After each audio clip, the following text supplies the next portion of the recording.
कई सयाहों ने दावा किया कि ओयदा में उन्हें अजीब ख्वाब आए। कुछ ने कहा कि उन्होंने सांप देखे, जबकि कुछ ने कहा कि उन्हें पूरी रात ढोल की आवाजें सुनाई देती रहीं। बाज लोग रात भर सो न सके और खौफ महसूस करते रहे। शहर में एक बूढ़ी औरत की कहानी भी मशहूर है। लोग कहते हैं वो जड़ी बूटियों से इलाज करती थी। कुछ लोग उसे जादूगरनी कहते थे।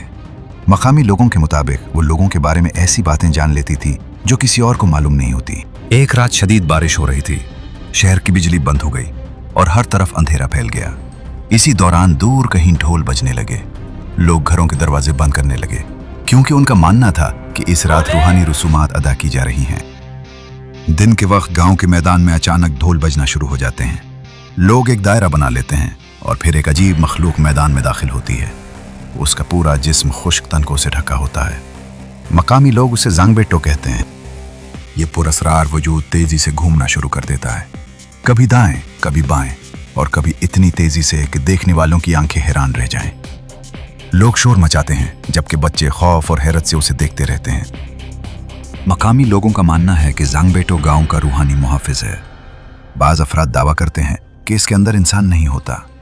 यही वजह है कि जब ये तेजी से घूमता है तो कई सयाह हैरान रह जाते हैं।